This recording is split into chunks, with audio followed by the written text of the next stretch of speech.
Hello everybody, I'm Battlescar1313 and today I wanted to discuss Resident Evil Revelations Raid Mode. And I did some of this on solo, but it is a multiplayer game and I'll remind you that during this video, that it is definitely a multiplayer game. To unlock the Chasm difficulty stages for Raid Mode, you have to complete the story mode on your normal difficulty. Once you've unlocked Chasm, go through each stage and get used to it, because the stages on every difficulty do not change, but the enemies and the equipments do. Again, the stages do not change, but the enemies and equipments do. Once you get done with Chasm, you'll most likely never go back until you're S ranking and getting bonuses. In order for you to have a good time, I would suggest going and say you're doing Chasm stage 9, recommended level is 8. If you're a higher level, just go to your character and press the L stick. It will put your level on the recommended level. And the bonuses I'll go over again in a bit, but most of the time it's taking no damage, killing all enemies, and being the recommended level or lower. So keep that in mind. You can do like a level 8 mission, and you can reduce your level to 1, and it'll give you bonus EXP and BP at the end of the stage. So there is a challenge to do the ghost ships at stage, which is a recommended level of 50. The challenge is ghost ship level 1, which is where you put your level 1 and do the ghost ship. And you'll get a lot of rewards, but is it really worth it? We don't know. Once you get done with Chasm, and once I got done with Chasm, I was in Trench and I was treating it the same as Chasm. Anytime that I got stuck in Trench, I went back to the Chasm stages and I would S rank them, or collect the bonuses that I could, which is mostly being the same level and getting all the kills. Then after I was on Trench, I was stuck on Abyss. I got a couple stages into Abyss and then I just went down, got a PlayStation Live card and hooked up with other players, and they pretty much carried me through it. And I'm still playing the game today because I enjoy it. That's why I'm making this video. Once you get done with stages, it's good to come to the store. You can go right here on this screen and press the L stick, replenish your consumables. This strategy not to buy certain upgrades for your guns, like the ammo bags, unless you have some knowledge in you. So like Magnum ammo is like one of the most expensive things in this story, or this raid mode. You don't want to buy Magnum ammo all the time, so I'd strongly suggest to not buy those at all. I bought them and I just reset it because I didn't like them. It takes a lot of money. So the stages, yes, the guns you'll sell for BP, but for the most part you'll be keeping the custom parts that you get through Chasm and Trench, and those can apply to almost all of your guns. On Abyss, this is where a lot of the time you should go for the Trinity bonuses. And what I mean by that is sometimes just get online and take turns getting each other the Trinity bonus. Somebody stays at the beginning, not getting hit. They're in a complete safe room. Somebody else does the whole mission for them. It's not that long, it's not that hard, but it's good to return the favor. And I hope that people start following this trend, because some people would just get me the bonus and just leave lobby, and I was like, okay, I would definitely help. And I'm still playing to this day, trying to get some help and stuff like that. But the Abyss stages, if you get a Trinity bonus on them, they reward you very much, okay? If you've gotten all S ranks in Trench and Chasm, don't worry, Abyss is going to be where you start the power grind. And the reason why the higher level players can make fun of the lower level players is because each time you get upgrades, you just get better. And yes, they're better than you, but they've played longer, they have more of the custom parts and the higher level weapons. So don't be discouraged if you need to be carried or need help. Then let me think, when you get done with Chasm, level 20, Ghost Ship and Ghost Ship Chaos, just stay away from them for right now, unless you do have online help, somebody that would carry you. the reason you want a Trinity bonus the Abyss stages, which is the game's definition of hard mode, so it is hard, and that's why you need online help a lot. But if you get them, you'll get rare custom parts. So if you Trinity the stages 1, 2, or 3, you can get a burst 2 or a bottomless pouch 1. The burst 2 lets you shoot 2 rounds per trigger pull, and the bottomless pouch is refill grenades. On stages 4, 5, and 6, you can get the charge shot 1 or 2, and then the bottomless pouch 2. On stages 7, 8, and 9, you can get the Medal of Courage, which will reduce the weapon's damage penalty, meaning you're for being a higher level. If I had a level 50 weapon and I was doing a recommended level of 39, it would try to adjust my weapon, but the Medal of Courage will help balance that out to where my weapon still does good damage. On stage 10, 11, and 12, you get the Cornucopia, which is, well, you get Cornucopia 1 and 2, which is really important. It helps fill ammo on your guns, and it's really handy. There's other Cornucopias that you can get later on. You can also get the bottomless pouch 4 here, so it might be a couple replays before you get what you're looking for. Stage 13 and 14, you can get the burst 3 or the bottomless pouch 5. Stage 15 is very good. It's very nice to you. It has the grenade launcher. Definitely get somebody to Trinity this for you. It is very much worthwhile, and it's how you get to be such a good player in the end. The grenade launcher, when you're holding down your aim button, you can shoot your grenades or you can shoot bullets. Aim, shoot bullets, or throw a grenade, or shoot a grenade, I should say. Stage 16 and 17, you can get charge shot 3 or charge shot 4 and a bottomless pouch 7. So there's quite a bit of trial and error there.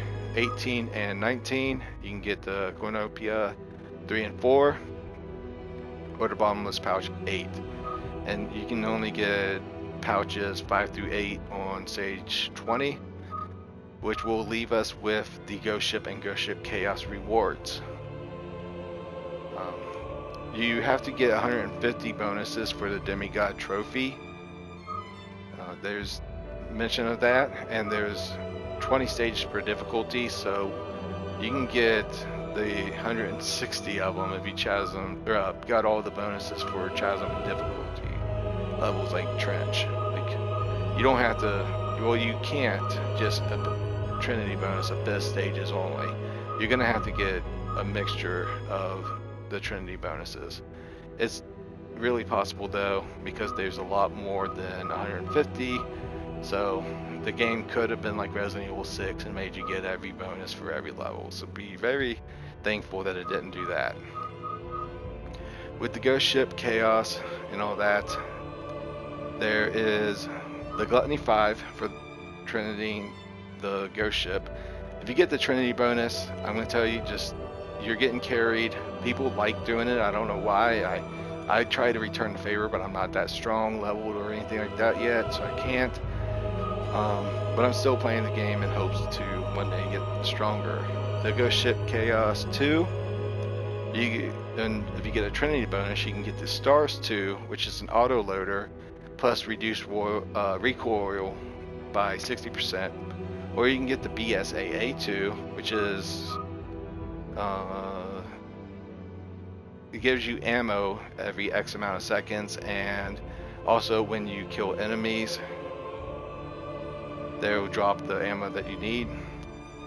Then the FBC2 makes a grenade and shock grenade every, I think it's 180 seconds.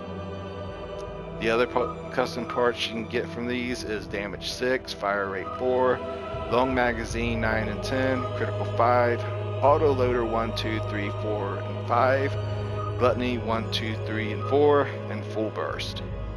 Very important for the end game fights. If we go here, the list of weapons that you can get through Trench, Chasm, and Abyss are pretty much the same. But in Ghost Ship Chaos, you can get very much more enhanced versions of these.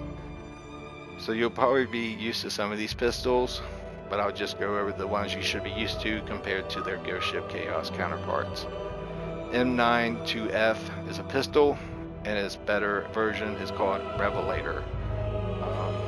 The government pistol has an updated version called Dictator. G18 has an update version called Slaughter. PS356 has an upgraded Chimera version. The submachine guns and assault rifles, you got the MP5, which is upgraded to the Marauder. P90, which is upgraded to Red Storm. The AUG, which gets updated to Stinger. G36 turns into a better aggressor. And the High Roller actually is, I think, High Roller 2. Then with the shotguns, you got the Renham as usual, but its upgraded brother is called Sledgehammer. M3 shotgun gets an upgrade called Raider. The Hydra gets an upgrade called Cerberus. And Drake shotgun gets upgraded to Lindblom, or Lindworm. Sorry. The rifles, the M40A1 has an upgraded Zatzav. I don't know how Zatzav is how I'd say it. Then the PSG1 would be upgraded towards the Prowler, and the Muramasa would be Zareth. So those are the upgrades you can get in Ghost Ship Chaos compared to all the other weapons. When it comes to the weapon builds, I went with Jill, and then after I got done with Jill, I went with Jessica because of the rifle reload speed and rifle firing rate. And I actually liked the rifle a lot better until I got the Gluttony 5, which allows me to take all the ammo from my other guns and use them as Magno ammo. And that's really useful. I didn't get a Stars 2 or anything like that. I just got a regular auto loader for this, and it means that I don't have to worry about reload speed. The moment I run out of ammo, the game automatically gives me a full clip. I don't have to see the character's reload animation, which is why I go with Quint here. It's because of his grenade blast range and stuff like that, and the damage and the shotgun ability, of course. But for the long part, Raymond and Lady Hunk were two of my favorites, just because I got stuck using the Magnum for so long. And I still use the Magnum because it is the better damage dealer. There's really nothing else that I could say. The rare weapon chance, if I'm not mistaken, I don't think it's about the rare weapon cases you find on the field, but I think it corresponds towards the weapon cases you find on enemies that you kill. Certain enemies will drop a weapon case, and I think that that's what these rare weapon chances actually improve on. But I haven't looked at the game code, and I don't know exactly what these do. All I know is I put them on whenever I want to get weapons and stuff like that. But with me playing with advanced players that are so much better than me, I have to keep on trying with my Magnum to make it work for them and for me. And anyways, I think that's all I can say about Resident Evil Revelations. I almost said my Final Fantasy tags. But no, this game's awesome, and I'm going to continue to play it because unlike Mercenaries, this doesn't have a time limit every time. And face it, if you got good in the Mercenaries, you usually had like 8 minutes left when you were done with the mission anyways. So this challenges me in all the right ways, and the RE.net, they can drop in Ghost Ship rewards, custom parts, and weapons every now and then, and you'll notice that the RE.net will put an exclamation mark on some of these missions on Abyss, and then you'll find enemies that are your friends or on the list of people you've played Resident Evil Revelations with, and when you kill them, you get custom parts and weapons that you could find in Ghost Ships. So hopefully you participate in the RE.net rewards and enjoy this game because it is a good one. Thank you for enjoying my video. Any like, comment, subscribes, I'll see you in the comments. And yeah, have a good day and good night.